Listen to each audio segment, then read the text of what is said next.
Hello everyone, I am Ryan Rocca here with your 411 report, and today we will be speaking to Toronto Deputy Mayor Norm Kelly. I'm now here with the Deputy Mayor of Toronto, Norm Kelly. Mr. Kelly, how did you celebrate the 180th birthday of Toronto?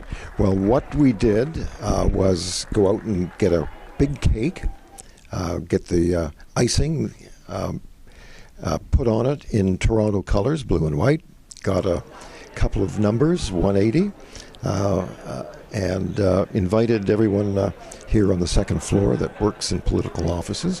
And we had a small but very important symbolic happy birthday party for the city of Toronto. And what do you like best about being the Deputy Mayor of Toronto? You get a chance to see all the exciting things that are going on in the city right now. I have met almost on a daily basis people who have ideas. They've got money to invest.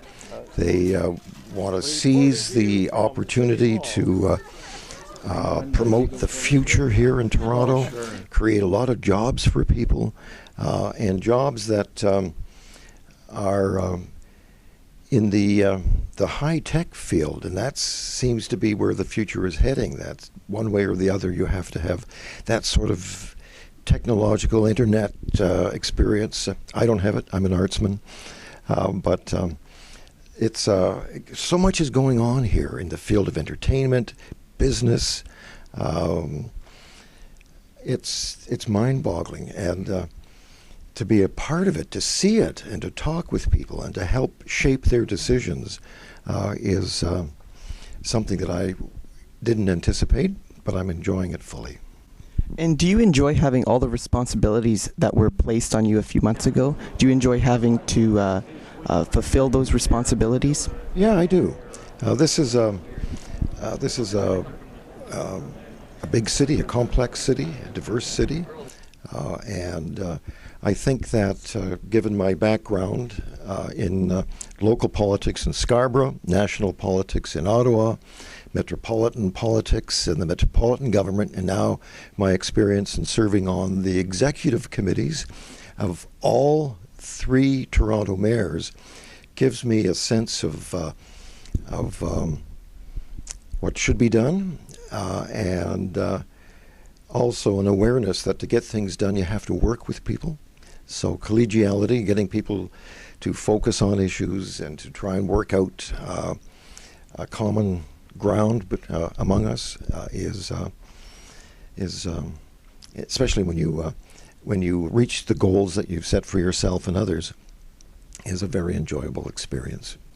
And with all the distractions here at City Hall, do you ever find it difficult to complete some work? No, because the distractions for me and increasingly for many other people lie outside of City Hall. And so we've been able to reorient ourselves here over the last few months and stay focused on doing the business of City Hall on behalf of residents.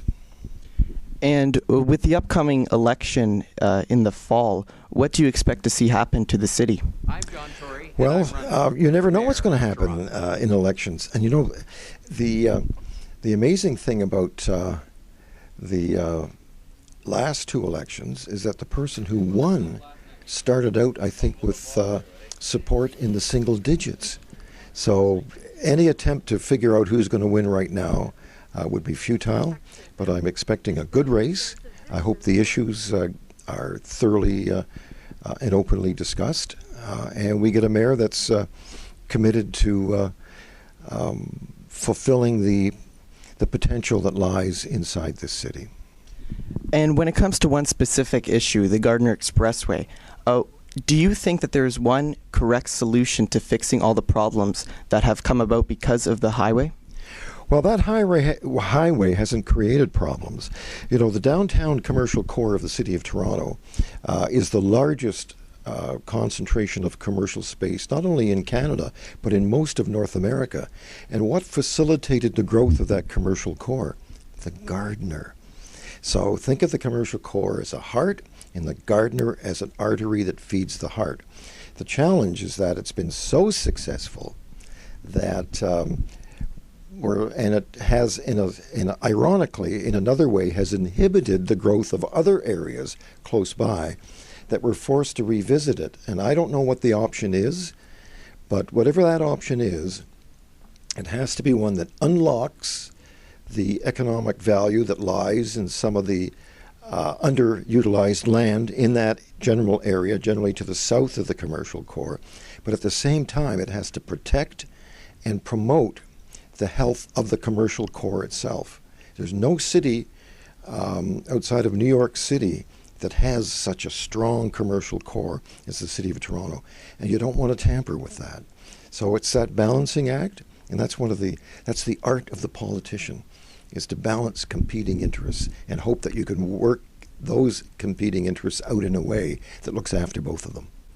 Thank you so much for your time, Mr. Kelly. Thank you for the questions. Good ones. It's not their news, it's your news. With the 411 report, I'm Ryan Rocca.